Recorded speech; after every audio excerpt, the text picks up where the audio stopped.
ஆதி கைலாசத்திலே பகவான் பார்வதி இருவரும் சிறப்பாக வாழ்ந்து வருகிறார்கள். சரி, கிண்ணர், வெம்புருடர், கிரீட வித்யாதரர் அனைவரும் புடைசூழ கைலாசத்திலே குலுவிருக்கின்றார் கரை கண்ட சிவபெருமான். 7 14 லோகமும் படைத்து எறும்புகடை யானை முதல் 84 லட்சம் சிவராஜிகளையும் படைத்து கல்லினில் தேரி வரை கற்குழியில் குழந்தை வரை படைத்து விட்ட மனுக்களுக்கு படியளக்க வேண்டுமென்று சிவபெருமான் தினந்தோறும் பூலோக மக்களுக்கு படியளக்க வருகிறார். அன்று பகவான் பார்வதி இடத்திலே, பெண்ணே பார்வதி, என்னங்க நான் படைத்த மனுக்களுக்கு படியளக்க போகிறேன், நான் வருவரைக்கு இந்த கைலாசத்திலே நீ இருப்பாயாக என்று பகவான் பார்வதி இடத்திலே சொல்லிவிட்டு பூலோக மக்களுக்கு எப்படி படியளந்து வருகிறார்? எப்படி படியளந்து விட்டு வருகின்றார்?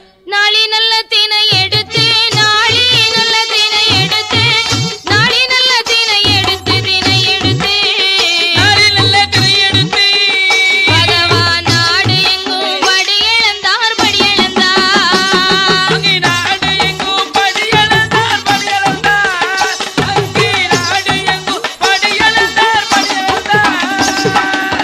உரிய நல்ல தினை எடுத்து, உரிய நல்ல தினை எடுத்து, உரிய நல்ல தினை எடுத்து, பகவானும் உலகமெல்லாம் படியளந்தார் படியளந்தார், ஆமா சொல்லி, உலகமெல்லாம் படியளந்தார் படியளந்தார், அங்கே உலகமெல்லாம் படியளந்தார் பரமசிவோ, அங்கே உலகமெல்லாம் படியளந்தார் பரமசிவோ.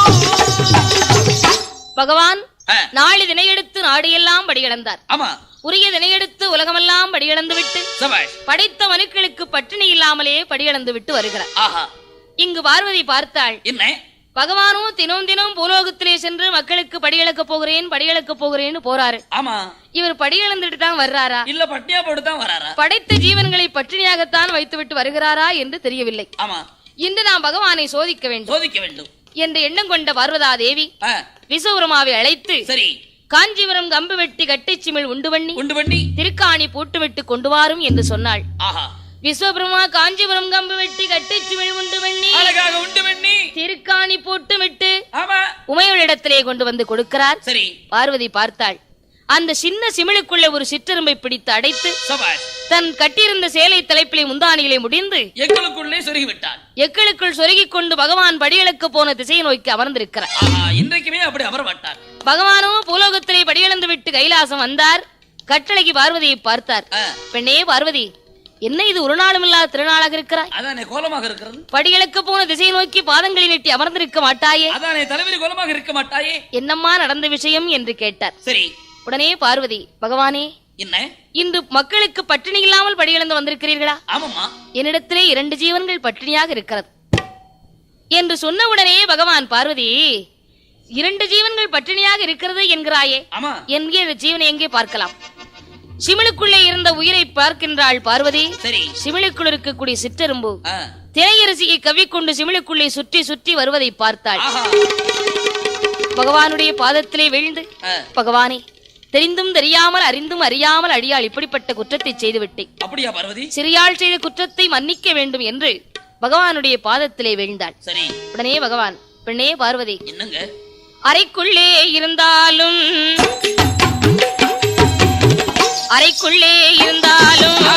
அரண் அறிய மாயம் உண்டோ, சிமிழுக்குள்ளே இருந்தாலும் சிவன் அறிய மாயம் உண்டோ என்று அந்த பகவானும்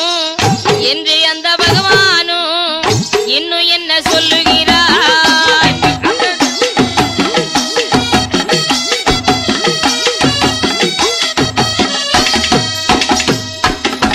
பார்வதி, அறைக்குள் இருந்தாலும் இந்த அரணுக்கு தெரியாத மாயமே கிடையாது, சிவனுக்குள் இருந்தாலும் சிவனுக்கு தெரியாத மாயமே கிடையாது என்று பகவான் சொல்லிவிட்டு அன்று இரவு தூங்கி விழிக்கின்றார்.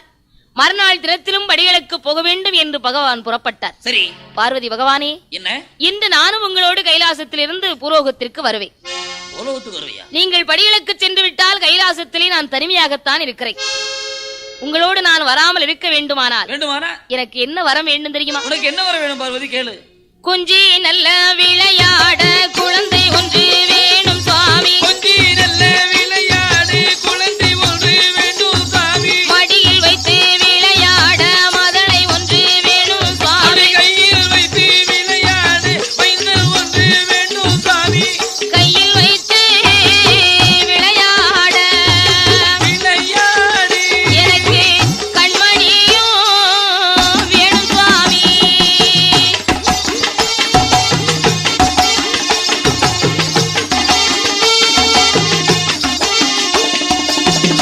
பகவானே, நான் இந்த கைலாசத்தில் இருக்க வேண்டுமானால் மடியில் வைத்து விளையாட மைந்தன் ஒன்று வேண்டும். சரி, எனக்கு பிள்ளை வர வேண்டும் பகவானே என்று பார்வதி கேட்டவுடனே, பெண்ணே பார்வதி, பகவானே, உனக்கு தான் 2 குழந்தை இருக்கம்மா, அழகான குழந்தையே. மூத்த மகன் கணபதியோ தாயை போல் பெண் கேட்டு சந்தி சந்திக்கு இருக்கிறான். ஆமா. இளைய மகன் வேலவன் வள்ளியை மனம் முடிந்து குரத்தனமா அலையிறான். எனக்கு 2 பிள்ளைகள் இருந்தும் பலனில்லை, இல்லாமலும் பலனில்லை.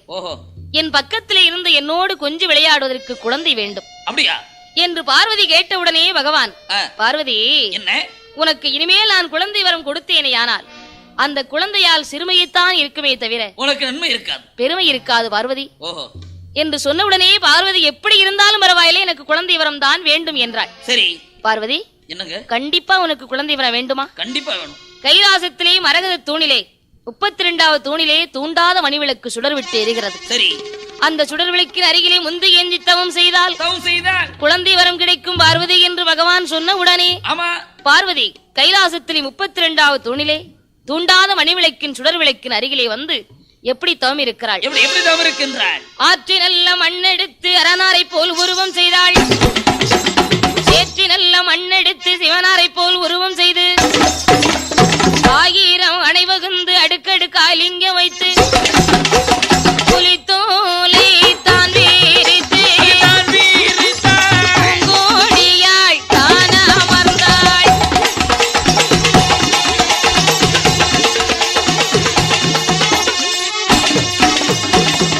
தூண்டாத மணிவிளக்கின் அருகிலே வந்து முந்தானை ஏந்தி மூடிய கண்களை விழிக்காமல் அரகரா சிவசிவா அரகரா சிவசிவா என்று ஆண்டவருடைய நாமத்தை சொல்லிக்கொண்டே தவம் இருக்கிறாள் பார்வதி. சரி, பகவான் பார்த்தார்.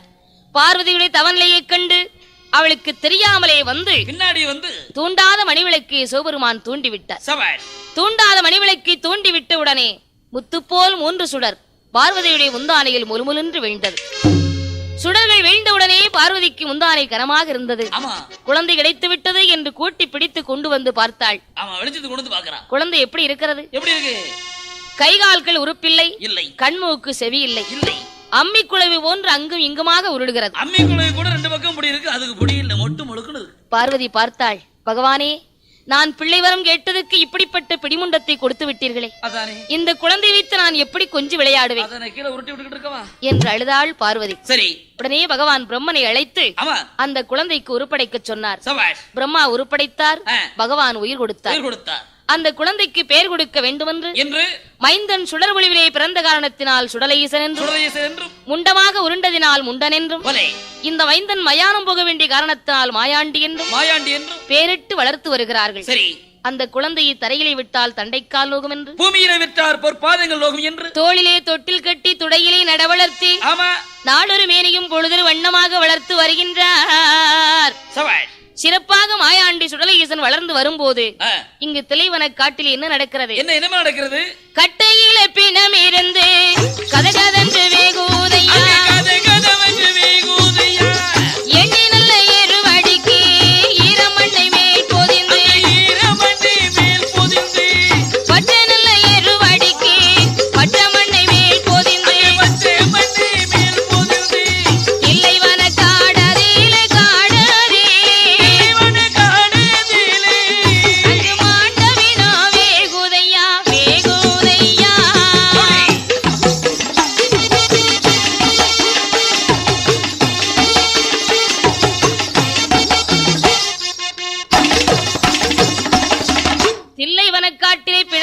வேகும் போது மாயாண்டி சுடலை ஈசன் பார்த்தார்.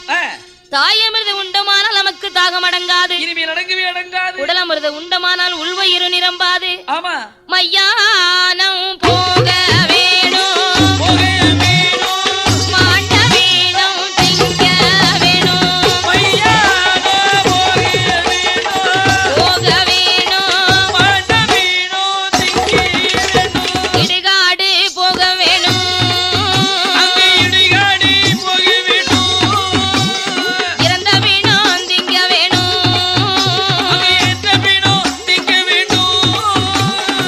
புகையோடு புகையாக போய் குதித்தான் தில்லை வனம், புகையாக மாயாண்டி மையானம் போக வேண்டும் என்று 5 வயது குழந்தையான மாயாண்டி புகையோடு புகையாக தில்லை வனக்காட்டிலே வந்து மாண்டவினத்தை எப்படி அருந்துகின்றார்? மூட்டத்தையே பிரித்து விட்டார், மூட்டத்தையே பிரித்து விட்டார். முண்டன் அந்த மாயாண்டி கால் மாடு வேகும் முன்னே தலைமாட்டை பிடித்திழுத்தார், தலைமாடு வேகும் முன்னே கால் மாட்டை பிடித்திழுத்தார்.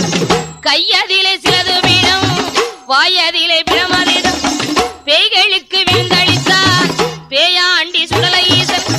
வாய்களெல்லாம் உன்வடிய, வாய்களெல்லாம் உன்வடிய பிணத்தை வாரி வாரி திங்களுற்றார்.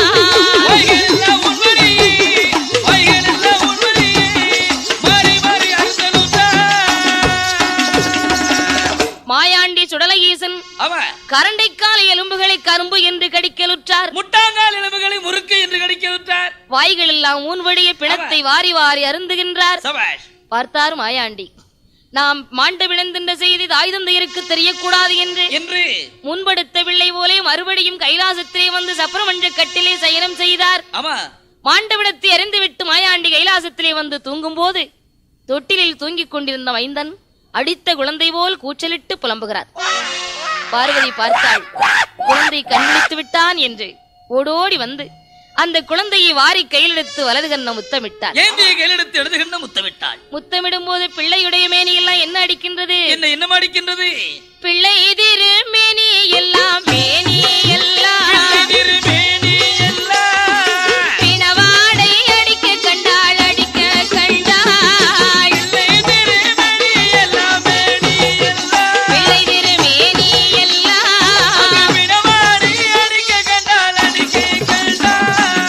சவவாடை பிணவாடை பிணவாடை மைந்தல் மேலே அடிக்க கண்டாள், அந்த மைந்தல் மேலே அடிக்க கண்டாள்.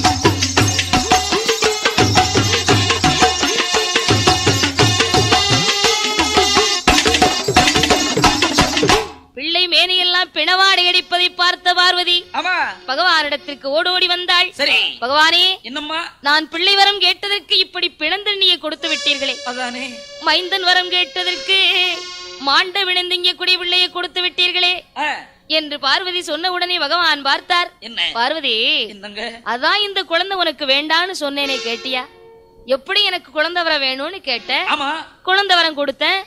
இனிமேல் நான் என்ன செய்ய முடியும்? பகவானே, என்ன இன்னும் கொஞ்ச நாளைக்கு இந்த குழந்தை இங்க இருந்துச்சுன்னா கைலாசத்திலே பிணத்தை கலந்துடுவான், மாமிசத்தை கலந்துடுவான். அவனுக்கு ஆகாரம் கிடைக்கலன்னு நம்மள கூட பிடிச்சு சாப்பிட்டுருவான். இனிமே இந்த குழந்தையை பூலோகத்துக்கு தான் அனுப்பணும், கைலாசத்துல இருக்கவே கூடாது என்று சொன்ன உடனே பகவான், மகனே மாயாண்டி, என்னப்பா நீ தில்லைவரம் சென்ற காரணத்தினாலே இந்த கைலாசத்தில் இருக்க கூடாதப்பா. அப்படியா? நீ மாமிசத்தை கலந்து விடுவாய், நீ பூலோகம்தான் போக வேண்டும்.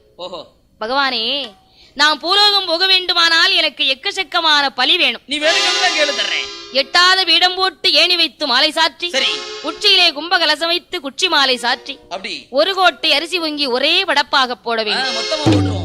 கருணை ஒருவரணி கரும்பன்றி சூலாடு சூலுப்பன்றி அத்தனை பலிகளையும் கொடுத்தால் தான் பூலோகம் போவேன் என்றார் மாயாண்டி. இப்படி பலி கொடுத்தால் தான் பூலோகம் போவேன் என்று மாயாண்டி கேட்டார். உடனே பகவானும் மகனுக்கு கேட்ட வழிகளெல்லாம் கொடுத்து பூலோகம் அனுப்பி வைக்கிறார். வனப்பேற்றி ராட்சதையை துணைக்கு அனுப்பி வைக்கின்றார். மாயாண்டி சுடலை ஈசன் பூலோகம் எங்கே வருகின்றார்?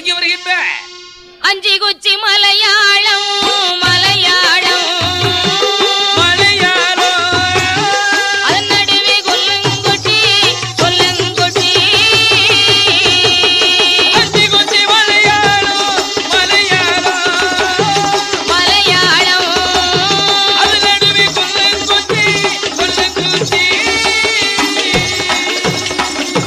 மலையாளம் தன்னாதிலே ஆமா சொல்லி அப்படி போடு மங்கை பகவதி கோட்டைக்குதான் உடம்ப போடு போட்டுக்கதானோ மாயாண்டி வந்தல்லவோ வந்தல்லவோ மாயாண்டி வந்தல்லவோ மன்னனங்கு ஏது செய்தான் ஏது செய்தான் மாயாண்டி வந்தல்லவோ வந்தல்லவோ வந்தல்லவோ இல்லை இல்லை ஏது செய்தார் ஏது செய்தார்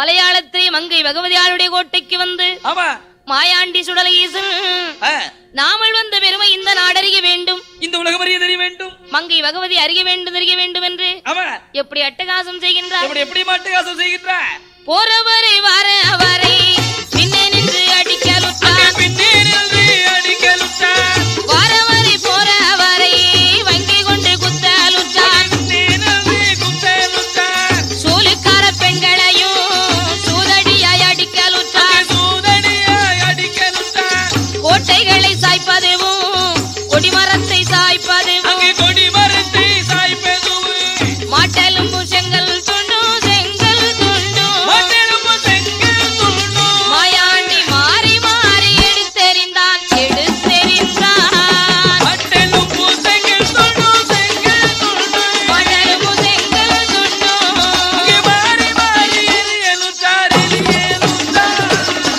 மாயாண்டி சுடல ஈசன் ஆமா அட்டகாசம் செய்யும் போது சரி எல்லோரும் கண்விழித்து பார்த்தாலும் காண முடியவில்லை ஆமா ஒரு நாள் சாம நேரத்திலே மங்கை பகவதிக்கு பூஜை செய்யக்கூடிய பூஜை செய்யும் போது ஆமா சிறு குழந்தையான மாயாண்டி தீபத்தட்டை பிடுங்கி செவிட்டோடு அடித்தான். பார்த்தார் வேதிகர், அம்மா பகவதி, உனக்கு நான் என்ன குறைவற்றிருக்கிறேன்? இல்லையே. தினம் தினம் சாம பூஜை நடத்தும் போது இன்று யாரோ ஒரு 5 வயது குழந்தை என்னை அடித்து விட்டானே, அவனை யாரென்று பார்க்க வேண்டும் தாயே என்று அலறி புலம்பினார். சரி, பகவதி பார்த்தாள்.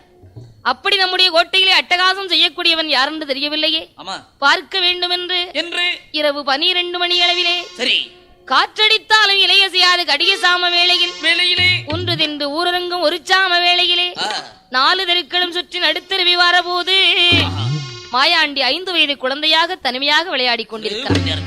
பார்த்தாள் பகவதி. யாரடாவோ சிறுவயேலை யாருமற்ற நள்ளிரவில் தனிமையிலே வந்து நிற்கும் தன்னவாலை யாரடானி ஒரு பேரு சொல்லிடுவாய்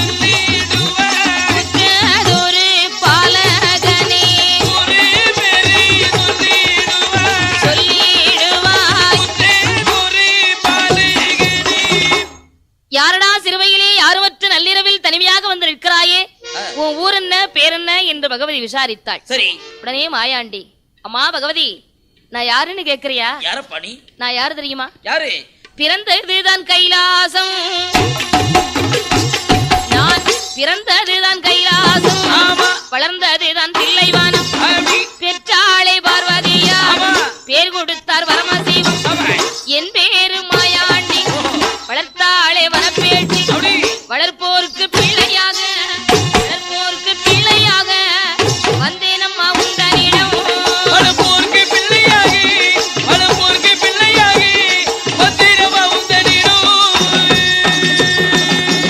அம்மா பகவதி, நான் பிறந்தது கைலாசம், வளர்ந்தது தில்லைவனம், பெற்றாள் பார்வதி, பேர் கொடுத்தார் பரமசிவம்.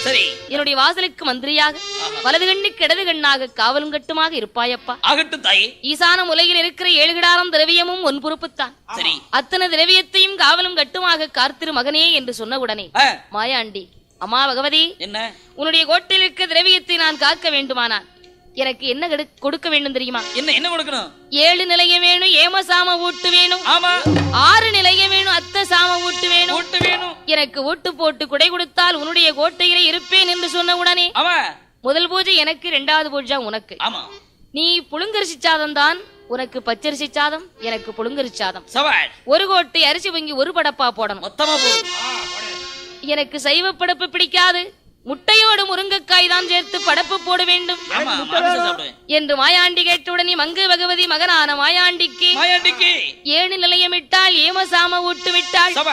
6 நிலையம் போட்டு அத்த சாம ஊட்டு போட்டு கொடுத்து 7 கிடாரம் திரவியத்தையும் காத்திருப்பாய் மகனே என்று பொறுப்பை மாயாண்டிடத்தை ஒப்படைத்தாள் பகவதி. சரி, இங்கு இப்படி இருக்கும் போது மலையாளம் தன்னதிலே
பொல்லாத புலையனாக மையோடு சிமிழோடு மாந்திரீக தொழிலோடு வாழ்ந்து வருகின்றான். சரி, அப்படிப்பட்ட பெரும்புலையனுக்கு குழந்தை இல்லாது இருக்கின்ற பொழுது ரொம்ப நாட்களா குழந்தையே இல்லாம மையோடு சிமிழோடு மாந்திரீக தொழிலோடு வாழ்ந்து வரக்கூடிய அந்த மாகாளி புலையனுக்கு குழந்தை பேர் இல்லாமல் புலக்குடியாள் கதறி அழுதாள். அந்த காலத்துல அது பெரிய குறையா இருந்திருக்கு. ஒரு நாள் பெரும்புலையன் கவலையோடு படுத்திருந்தான். அந்த காலத்துல குழந்தைக்கு ரொம்ப தட்டுப்பாடு, இப்ப குடும்ப கட்டுப்பாடு. அங்கே ஆலமரத்தின் அடியிலே கவலையோடு படுத்திருக்கும் போது எங்கிருந்தோ ஔவையார் விரதம் இருந்த மாவுருண்டையை களவு செய்து கொண்டு வந்த காக்கை சரி பெரும்புலையின் மேலே போடுகிறது. அந்த மாவுருண்டையை கொண்டு வந்து மனைவி புலக்குடி இடத்திலே கொடுக்கிறான். மாவை அருந்திய காரணத்தால் அந்த புலக்குடியால் அன்று முதல் குளிமறந்து அருங்கிளியால் கர்ப்பமுற்று இருக்கின்றார். ஆண்டவனுடைய அருளால் 2 திங்களாக அங்கும் நோகச் சுமந்தார். இறைவனுடைய அருளாலே என்ன குழந்தையை பெற்றெடுக்கின்றாள்? அழகான பெண் குழந்தையை பெற்றெடுத்தாள். அந்த குழந்தையை நாளொரு மேனியும் பொழுதொரு வண்ணமாக அருமை விருமையாக வளர்த்து வருகிறார். வளர்த்து வரக்கூடிய அந்த குழந்தைக்கு பேர் கொடுக்க வேண்டுமென்று அந்த குழந்தை மாவிலே பிறந்த காரணத்தாலும் பெரும்புலையனுக்கு குலதெய்வம் இசைக்கியம்மன், 2ஐயும் சேர்த்து மாவுசைக்கி என்று பெயரிட்டு அழகாக வளர்த்து வருகிறார்கள். அந்த மாவுசைக்கு எப்படி வளர்ந்து வருகிறார்? எப்படி வளர்ந்து வருகின்றாள் மாவுசைக்கு? ஒரு வயது 2 வயது உற்ற 3 வயதாச்சு 4வது வயதனை நடந்து ஓடி விளையாடி 5 நல்ல வயதாரிலே வயதரிலே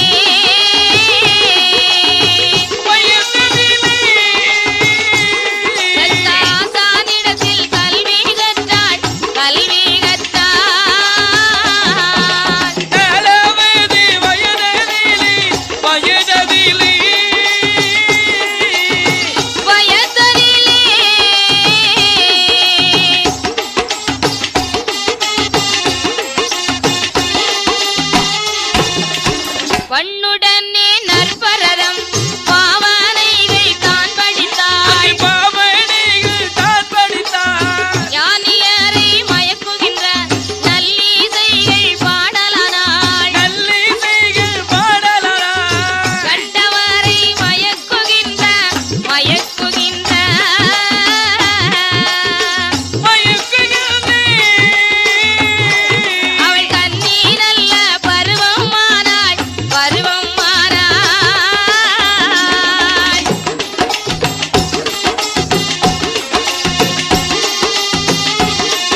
ஆமா.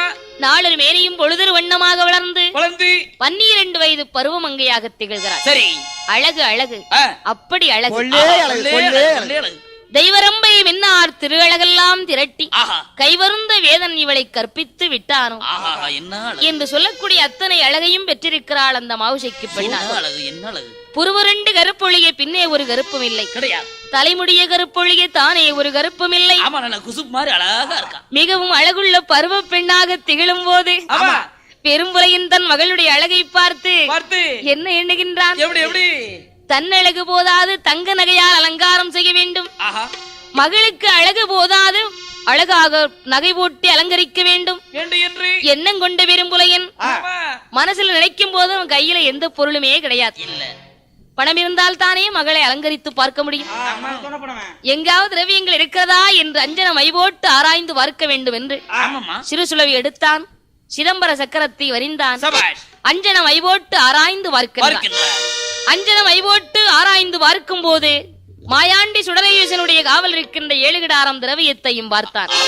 ஆஹா, வாய்த்தா போலே வாய்த்தேருக்கு வான்கரும்பு பூஞ்சோலை வாய்த்தேருக்கு 7 கிடாரம் திரவியத்தை ஏற்ற பெரும்புலையில் கண்ணில் கண்டான்.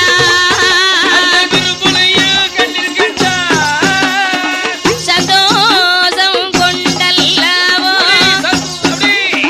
சதிகாரன் ஏது செய்தார் கொண்டல்லவோ. ஈசான மூலையில் இருக்கின்ற 7 கிடாரம் திரவியத்தையும் பார்த்தான் பெரும்புலையன். உடனே தன்னுடைய பூதங்கள் எல்லாம் அனுப்பி அந்த திரவியத்தை களவு செய்து வரும்படி அனுப்பி வைக்கிறார்.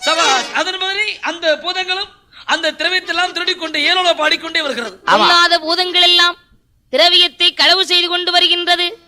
மாயாண்டி சுடலகேசன் காடு சுற்றி வேட்டையாடச் சென்ற பின்பு மாயாண்டி இல்லாத நேரத்திலே பூட்டை உடைத்திட்டது, பொக்குஷ பெட்டியை தூக்கிட்டது, 7 கிடாரம் திரவியத்தை தூக்கிக் கொண்டு ஏலோ பாடிக்கொண்டு பெரும்புலின் இடத்திலே கொண்டு வந்து கொடுக்கிறது. இங்கு மாயாண்டி சுடலகேசன் வேட்டையாடி விட்டு வந்து பார்க்கின்றார், திரவியத்தை காணவில்லை. பூட்டை உடைத்திருக்கு, பொக்குஷத்தை காணவில்லை. ஓடோடி வந்தான், பகவதி இடத்திற்கு வந்தான். மாயாண்டி என்ன கேட்கிறார்? அம்மா பகவதி, ஒரு நாளுமில்லா திருநாளாக என்னுடைய காவல் இருந்த 7 கிடாரம் திரவியத்தையும் களவு செய்து போயிருக்கிறது.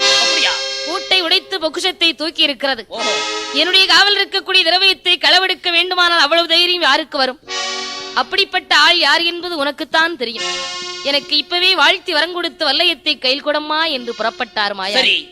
பார்த்தாள் மங்கை பகவதி, மகனே மாயாண்டி, நம்ம திரவியத்தை களவெடுக்க வேண்டுமானால் வேற யாரும் களவெடுக்க முடியாது. அப்படி யாரா இருக்கணும் தாயே? மலையாள தேசத்திலே வாழ்ந்து வருகின்ற மாகாளி புலையன் தான் எடுத்திருப்பான். பொல்லாத உலையனப்பா மகனே, போக வேண்டாம் கண்மணியே.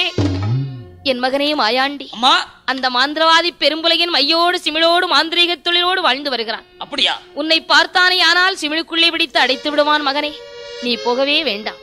என் திரவியம் தானே போனாலும் போகட்டுமடா. என் மகனே, நீ போகவே கூடாது. சரி மகனே மாயாண்டி, வடநாடு போனவர்கள் வருவாருண்டு போவாருண்டு,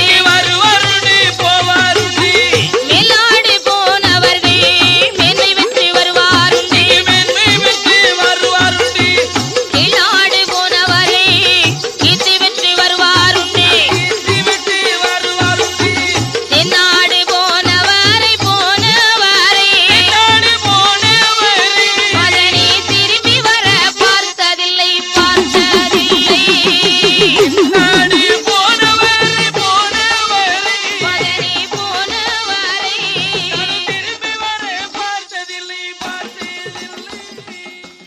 மகனே மாயாண்டி, அம்மா, தென்னாடு போனவரை இதுவரை நான் திரும்பி வர பார்த்ததே இல்லையப்பா. அப்படியா? அந்த பொல்லாத உலகின் உன்னை பார்த்தால் விடமாட்டான். திரவியம் போனாலும் பரவாயில்லை, நீ போகக்கூடாது என்றாள் பகவதி. சரி. உடனே பார்த்தான் மாயாண்டி, அம்மா, அவன் எப்படிப்பட்ட உலகனாக இருந்தாலும் எனக்கு கவலை இல்லை, எனக்கு வாழ்த்தி வரங்கொடு.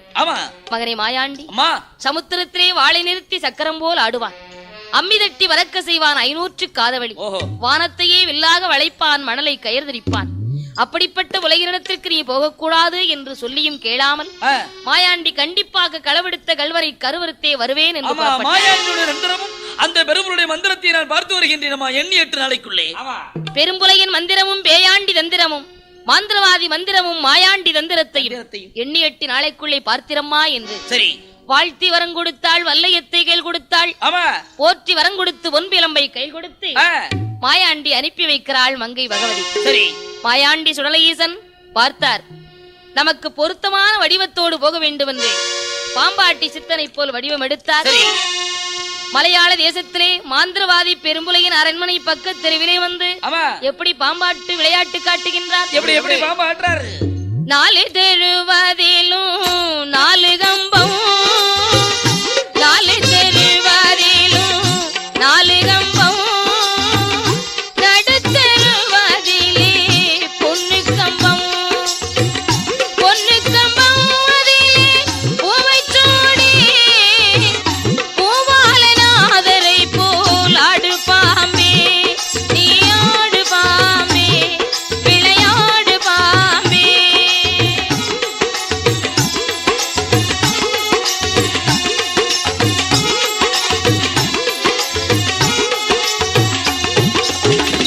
அத்தி மரத்தடியில் முட்டையிட்டு ஆவுரங்காடதிலே குன்றி பொறிச்சு குன்றிக்கு இறை தேடி போற பாம்பே, கூத்தாடி சித்தனை போல் ஆடாய் பாம்பே, நீ ஆடு பாம்பே, சுழன்றாடு பாம்பே.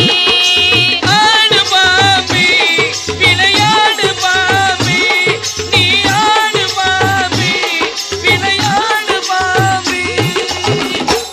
மாயாண்டி சுடலையீசன் 4 தெருவிலும் 4 கம்பம் நாட்டி நடுத்தெருவில் பொன்னு கம்பம் நாட்டி 1000 முழ கம்பத்தின் மீது இருந்து பாம்பு விளையாட்டு காட்டுகிறார். சரி மாவுசைக்கு பெண்ணாளுடைய தோழி பெண்கள் எல்லாம் பாம்பு விளையாட்டை பார்த்துவிட்டு அடியே மாவுசைக்கு, அடே அப்பா, உங்க வீட்டு பின்புறத்திலே 90 பத்து சென்ற துவண்ட கிழவன், 400 பத்து சென்ற நரைத்த கிழவன், தோலு நரம்புமாக தொங்கு தொங்கென்று இருமிக்கொண்டு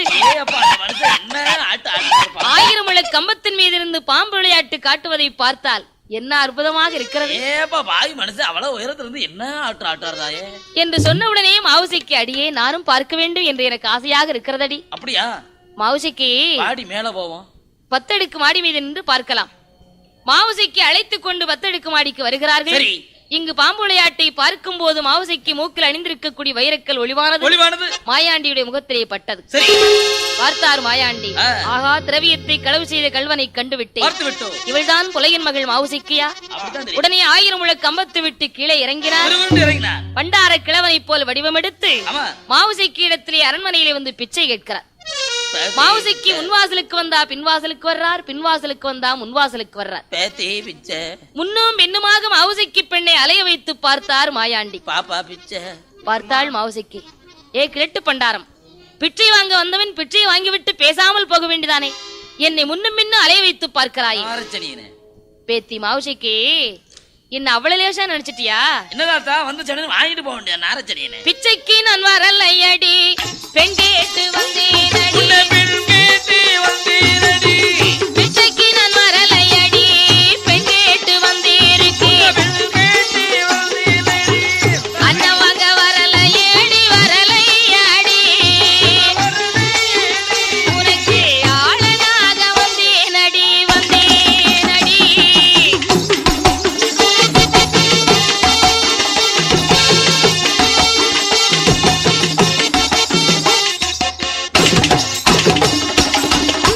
மாவுசைக்கு நாம் கஞ்சி வாங்க வந்த நினைச்சிட்டியா? உனக்கு கணவனாத்தா வந்திருக்கேன். அண்ணன் வாங்க வரவில்லை, உனக்கு ஆளனாக வந்திருக்கிறேன். ஏதாத்தா தாடி நரைச்சி தள்ளாடும் காலமாச்சு, மீசையெல்லாம் நரைச்சி விடுவிடுத்த காலமாயிட்டீங்க. மீசை நரைச்சா தாத்தாவுக்கு ஆசைமா நரைச்சு, தாத்தா தாடி நரைச்சா என்ன தாத்தாவுக்கு அம்பூட்டு ஆசையும் நரைச்சா போகும். தாத்தா இவ்வளவு வயசான காலத்துல கொஞ்சம் வயசு பொண்ண கல்யாணம் பண்ண நினைக்கிறீங்களே, இது தெரியுமா? உங்க நினைப்பு தான் பொழப்பையே கெடுக்க போகுது. உன்னை பார்க்கும் போது எனக்கு ஒரு மாதிரியா வருது. தாத்தா உங்களுக்காகத்தான் என் தகப்பன் பெரும்புலையின் 7 அறைக்கும் கீழே வச்சு வளர்க்கிறானா? யாருக்காக உங்க அப்பா இப்படி எல்லாம் வளர்க்கானு பார்த்தா எல்லாம் அமுக்குத்தான். மா குளிச்சது மஞ்சள் குளிச்சதெல்லாம் உங்களுக்காகத்தானா தாத்தா? தாத்தா நீங்க மரியாதை பிச்சை வாங்கிட்டு போயிடுங்க. தாத்தா போவான்னு பாக்கியா? இந்த வார்த்தை எங்க அப்பன் பெரும்புலையன் கேட்டா என்ன நடக்கும் தெரியுமா? உங்க அப்பா வந்தா என்ன சொல்லுவான்? ஈயாக பறந்தாலும் எருதுண்டம் செய்திருவான், காற்றாக பறந்தாலும் கண்டதுண்டம் செய்திருவான். தாத்தாவை பார்த்த உடனே உங்க அப்பா வாங்க மாப்பிள்ளைன்னு சொல்லுவாரு. மாமன் பெரும்புலையன் வருவான், என் மாமன் பெரும்புலையன் வருவான், இப்போ வருவான், அவன் மகளை மனம் முடித்து தருவான், அவன் மகளை மனம் முடித்து தருவான்.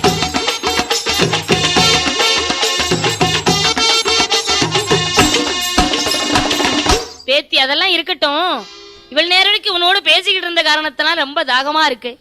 உங்க அப்பாவுக்காக நீ காராம்பசு பால் கறந்து வச்சிருக்கிறியே, அந்த பாலை கொடுத்தா தாத்தா சந்தோஷமா சாப்பிட்டு போயிடுவேன். கொடு தாத்தாவுக்கு பால் கொடு. மாவுசைக்கு வார்த்தாள், ஆஹா இந்த கிழட்டு பண்டாரம் கறக்கும் போது வார்த்தானா யாரோ தெரியவில்லையே. மாவுசைக்கு பெண்ணால் வேதனை கொண்டு அமர்ந்திருக்கின்ற பொழுது மாயாண்டி என்ன கூறுகின்றார்? பெண்ணே மாவுசைக்கு, என்னை யாரென்றறியாமல் கிழட்டு பண்டாரம் ஆண்டி பண்டாரம் என்றெல்லாம் பேசினாயே, இப்படி தரக்குறைவாக பேசிய காரணத்தினாலே கைலாசத்திலே பிறந்தது உண்மையானால், தில்லைவனத்திலே சென்று சுட்ட விழும் தின்றது உண்மையானால், எண்ணி 8 நாளைக்குள்ளே திட்டமுடன் கற்பழிப்பேன்.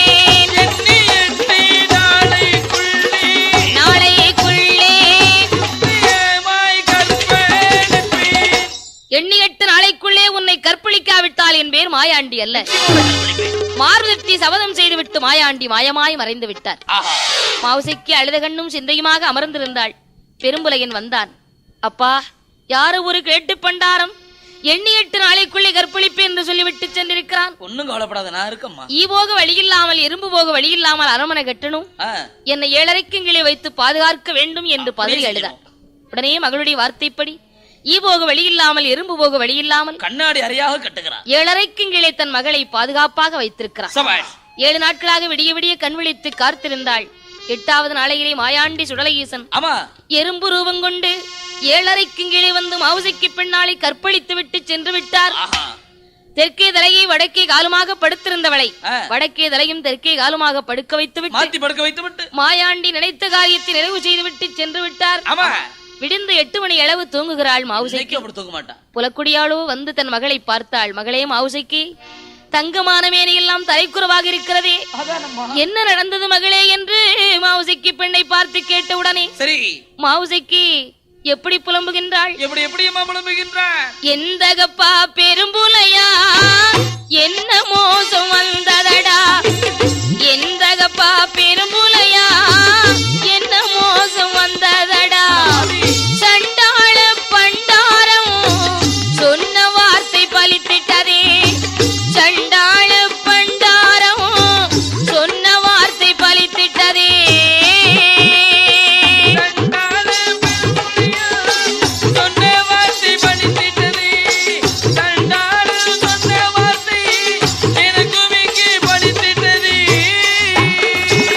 மாந்திரவாதி என்று சொல்லி மாநிலத்தில் வாழலாமா? மையதற்கு சிமிழதற்கு மண்ணை வெட்டி புதைத்தால் என்ன? தலைமகளோ கற்பொழிய தானே நீயும் வாழலாமா? உன் மகளோ கற்பொழிய உலகத்திலே வாழலாமா? உன் மகளோ கற்பழியே உலகத்திலே வாழலாமா? உன் மகளோ கற்பழியே உலகத்திலே வாழலாமா? சண்டாளர் எந்தகப்பா, கிழட்டு பண்டாரம் சொன்ன வார்த்தை வலித்து விட்டதே, என்ன செய்வேன்? உனக்கு மையதற்கு சிமிழதற்கு மண்ணை வெட்டி புதைத்தால் என்ன? மாந்திரீக தொழிலோடு நீ மாநிலத்தில் வாழலாமா? உன் மகளோ கற்பொழியை நீ உயிரோடு இருக்கலாமா என்று கதறி எழுதாள் மாவுசைக்கு. மாயா மந்திரவாதி பெரும்புலையன் பார்த்தான். மகளே மாவுசைக்கு, உன் தகப்ப நான் இருக்கும் போது உனக்கு எதுக்கம்மா கவலை? அது யாரென்று இப்போதே பார்த்து வருகிறேன் என்று சிறுசுளவு எடுத்தான். திருநாற்றி மேலே வரத்தினான். சிதம்பர சக்கரத்தி வணிந்தான். அஞ்சன மை போட்டு ஆராய்ந்து பார்க்கும் போது மாயாண்டி காற்றுமில்லை கருப்புமில்லை காலனாக தோணுகின்றார். ஈயமில்லை எறும்புமில்லை யமனாக தோணுகின்றார். இப்படி இருக்கும் போது மாவுசைக்கு அன்று முதல் குளிமறந்து 9 மாத கர்ப்பிணியாக இருக்கிறார். இப்படி இருக்கக்கூடிய நேரத்திலே ஈத்தம்பிலா பட்டணத்தில் 7 வீட்டு மலையரசர் 8 வீட்டு மலைப்படியர் காக்காட்சி மலையிலே கண்ணாடி சோலையிலே பயிர்கள் வைத்திருக்கிறார்கள். மாயாண்டி சுடலையீசன் காடு சுற்றி வேட்டையாடி வரும்போது பார்த்தார், நமக்கு இதான் நல்ல பொருத்தமான இடம். இந்த பயிற்சி நாம் அளித்தோமே ஆனால் பெரும்புலையினிடத்திலே மகளை பழிவாங்கலாம் என்று எண்ணம் கொண்ட மாந்த மாயாண்டி பச்சவாழ பூச்சியாக பயிற்சியெல்லாம் இருக்கின்றார். குண்டுவாழ பூச்சி போல பயிரை குறுத்து வெட்டாக வெட்டுகின்றார். மதையானை ரூபம் கொண்டு வாழைகளை சாய்ப்பதும் வான்கரும்பை ஒடிப்பதும் செய்யாத அட்டகாசங்கள் செய்து கொண்டிருக்கின்றார் மாயாண்டி. பழியமார்கள் எல்லாம் ஈவிலக்கு பெரும்புலையினை அழைக்க வந்தார். பெரும்புலையன், அப்பா பழியமார்களே, என்னன்னா காக்காட்சி மலையிலே கண்ணாடி சோலையிலே இறங்குமலை வெள்ளத்திலே வைத்திருக்கக்கூடிய பயிர்களுக்கு நான் ஈவிலக்க வர வேண்டுமானால் எக்கச்சக்கமான சாமான்கள் எல்லாம் வாங்கி வைத்திருங்கள். நீங்க என்னென்ன கேட்டாலும் அத்தனை வாங்கி வைக்கும். அத்தனை சாமான்களை வாங்கி வைத்து எதிர்பார்த்திருங்கள், நாளை நான் ஈவிலக்க வருகிறேன் சரி என்று பெரும்புலையன் சொல்லி அனுப்புகிறார். பழியமார்களும் சாமான்கள் வாங்கி வைத்து மலங்காவில் மாந்திரவாதி பெரும்புலையனுக்காக எதிர்பார்த்து கொண்டிருக்கிறார். இங்கு பெரும்புலையன் மலங்காவுக்கு ஈவிலக்கு புறப்படும் போது பெரும்புலையன் மனைவி புலக்குடியோ, சுவாமி நீங்கள் இன்னைக்கு போகவே கூடாது. நேற்று நான் பொல்லாத கனவு கண்டேன். நமது மகளின் நரபலி கொடுக்க கண்டேன். வெளிநாட்டை வேங்க திங்க கண்டேன். சண்டாள தேவாதி உங்களை செவிட்டோடு அடிக்க கண்டேன். நீங்கள் போகக்கூடாது என்று புலக்குடியால் அழுது புலம்பிய உடனே பெரும்புலையன், பெண்ணே புலக்குடி, நீ எத்தனை சொன்னாலும் கண்டிப்பாக நான் இன்றைக்கு ஈவிலக்க போய்த்தான் ஆக வேண்டும் என்று தண்டியில் அலங்கரித்தான். வருகின்றான் மலங்காவுக்கு. மலங்காவுக்கு வந்து பெரும்புலையன் எப்படி ஈவிலக்கின்றான்? ஆமை நல்ல பலகை போட்டு அட்டகும்பம் 8 வைத்து அதற்கு தேங்காய் 10 வைத்து கண்ணி எளியாத பிள்ளை நூற்ற கதிநூலைகளை சுற்றி சிறுசுளவிலே திருநாற்றி வரிந்து சிதம்பர சக்கரைத்து வரிந்து அஞ்சனமை போட்டு பார்க்கும் போது மாயாண்டி ஆனை போலே அதருகின்றார். அங்கும் இங்கும் ஓடுகின்றார். பூனை போலே பதுங்கலுற்றார். புலிப்பாச்சல் பாயலுற்றார். சிறுசுளவை தான் விழுங்கி எட்டி செவிட்டோடு அடிக்கலுற்றார்.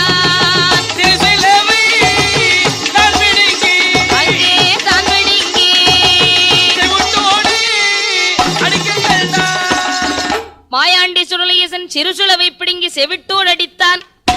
அடே பெரும்புலையா, யாரென்று தெரியாமல் நான் இருக்கக்கூடிய இடத்திற்கு நீ விளக்க வந்திருக்கிறார் என்று சிறுசுளவை பிடுங்கி செவிட்டோடு மாயாண்டி அடித்த உடனே அடிபட்ட வேதனை தாங்காமல் பெரும்புலையின் அலறியை தரையிலே சாய்ந்தார்.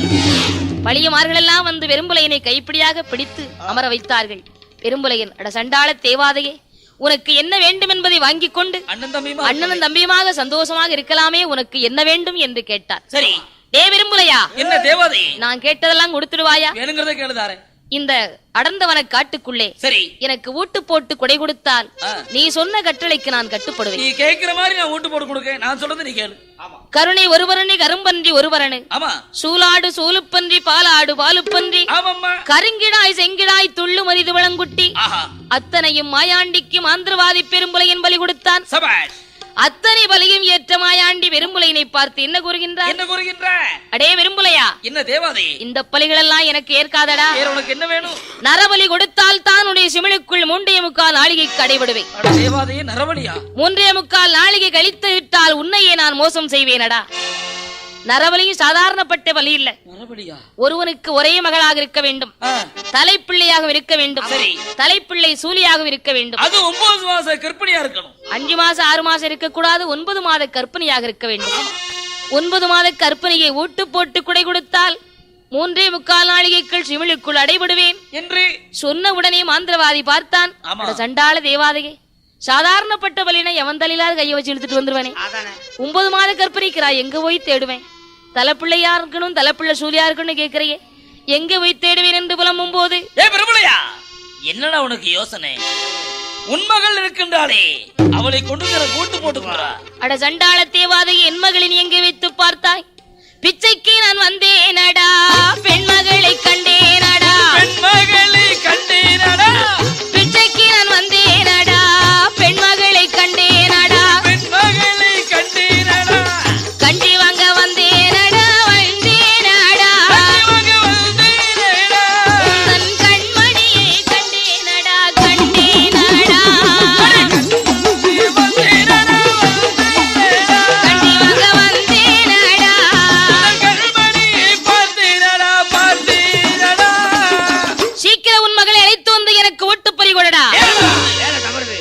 சொன்னவுடனே பார்த்தான், மகள் வரிதல்ல மந்திரம்தான் பெரிது, தலைமகள் வரிதல்ல தந்திரம்தான் பெரிது என்று தன்னுடைய அரண்மனைக்கு வந்து மகள் மாவுசைக்கியை பார்த்து, மகளே மாவுசைக்கி, நம்ம குலதெய்வத்திற்கு ஓட்டு போட்டு குடை கொடுக்கிறேன், சரிப்பா, நீ மலங்காவில வந்து மாவு பூஜை வார்த்தைனா அழகான மகனை பெத்தெடுப்ப, காவு பூஜை எப்படி வர முடியும், நீ கண்மணியை பெத்தெடுப்பாய் மகளே, நான் ஈரோடுல இருக்கனே, வர முடியுமாப்பா, உனக்காகவே 7 அடுக்கு பரன் கட்டி வச்சிருக்கிறம்மா, சரி என்று அழைத்தான் பெரும்புலையன். மாவுசைக்கு காவு பூசையும் பார்க்க வேண்டாம், கண்மணியும் பிறக்க வேண்டாம், வரமாட்டேன் என்று மறுத்தாள். உடனே பெரும்புலையன், மகளே நீ காவு பூசைதான் பார்க்க வராட்டாலும் அந்த தெய்வத்தினுடைய விபூதியாவது நெற்றியில் வைத்துக் கொள்ளம்மா என்று மையெடுத்து அணிந்தான். மகள் மதிமயங்கினாள். இதோ வருகிறேன் என்று புறப்பட்டாள். வாழைத்தடி தண்டியில் அலங்கரித்து மகளை கொண்டு வந்தான். மகளை மாவுசைக்கு, நீ கீழே இருந்து பார்த்தா இந்த இதெல்லாம் தெரியாதம்மா, மேல இருந்து பாரு, உனக்காகவே பரன் கட்டி வச்சிருக்க, பரன் மீது இருந்து பாரம்மா என்று மகளை பரன் மீது அமர வைத்து விட்டு பெரும்புலை என் மகள் கைகால்களை கட்டுவதற்காக கத்தாழை நார் கிழிக்க வந்தான். கத்தாழை நார் கிழித்து வந்ததை பார்த்த உடனே மாவுசைக்கு எப்படி புலம்புகிறான், எந்தகப்பா சண்டாளா என்ன மோசம் செய்ய போறான், எந்தகப்பா சண்டாளா என்ன மோசம் செய்ய போறான், எந்த ஒரு தேவாதைக்கும் என்னை பலி கொடுக்க போறான், எந்த ஒரு தேவாதைக்கும் என்னை பலி கொடுக்க போறான்,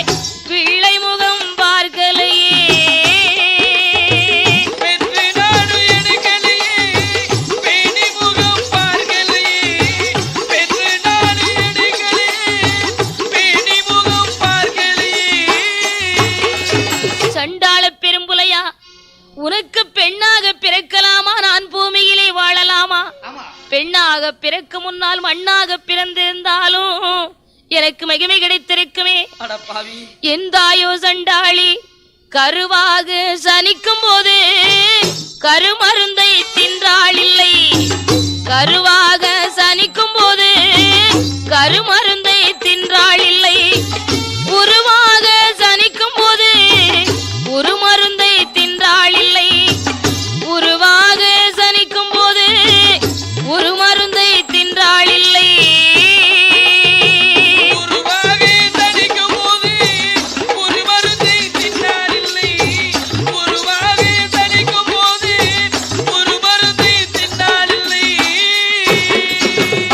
பெண்ணாக பிறக்கலாமா, நான் பூமியிலே வாழலாமா, ஆணென்றும் பெண்ணென்று நான் பெற்று எடுத்து என் பிள்ளை முகம் பார்க்கவில்லையே, அட சண்டாள பெரும்புலையா, மகளோ பெரிதல்ல உனக்கு மந்திரம் தான் பெரிது, தலைமகளோ பெரிதல்ல தந்திரம் தான் பெரிது என்று எந்த ஒரு தேவாதைக்கோ என்னை ஒட்டு பலி கொடுக்க துணிந்து விட்டாய பெரும்புலையா, உனக்கு கொள்ளிக்கு பிள்ளையற்று கொடி முடிந்து போவாயடா, கொள்ளிக்கு பிள்ளையற்று கொடி முடிந்து போவாயடா, எள்ளங்கூருக்கும் அது நிறந்து மூளைக்குமடா, எள்ளு நல்ல கூருக்கும் அது நிறந்து மூளைக்குமடா,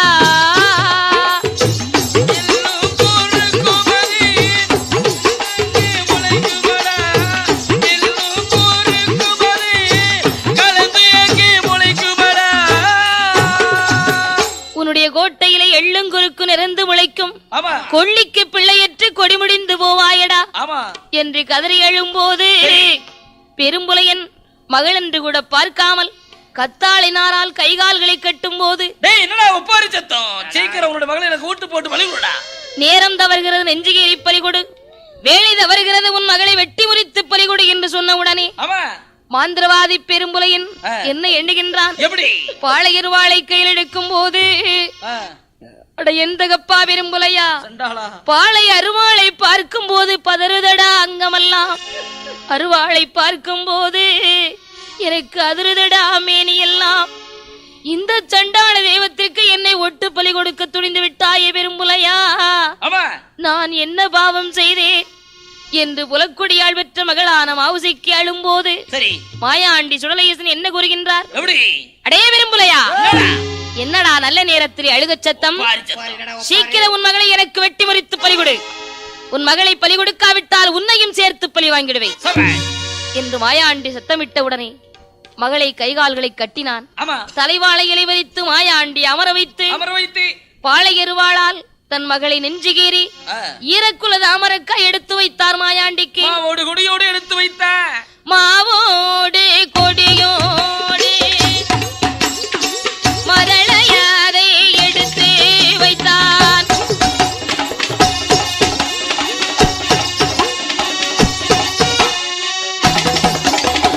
ஈரக்குல தாமரக்கா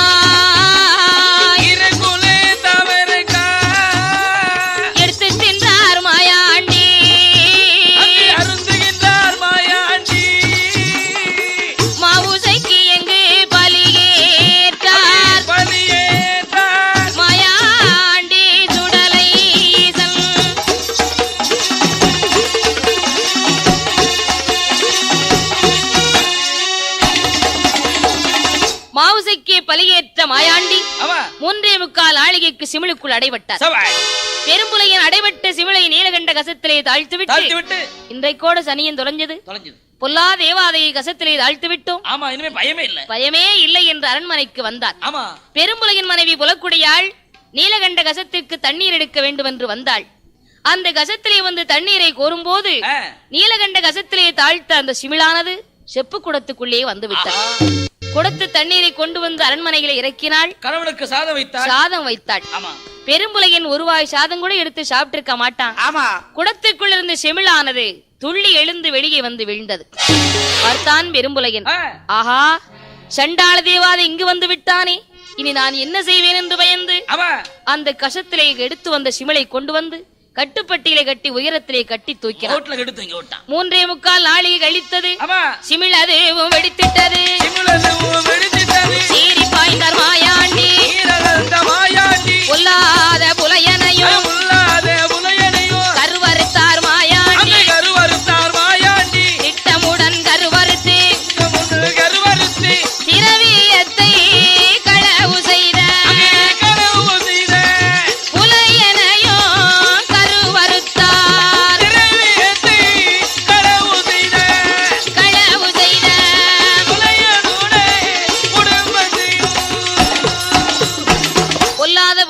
குடும்பத்தை கருவறுத்த மாயாண்டி அங்கிருந்து புறப்பட்டு பூலோகம் போக வேண்டும் என்று எங்கே வருகின்றார்?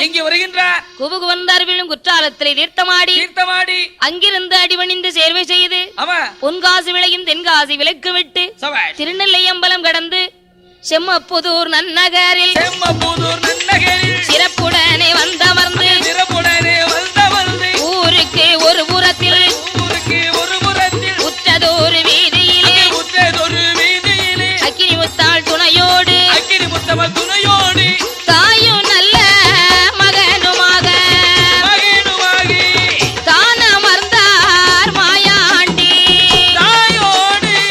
மகனுமாக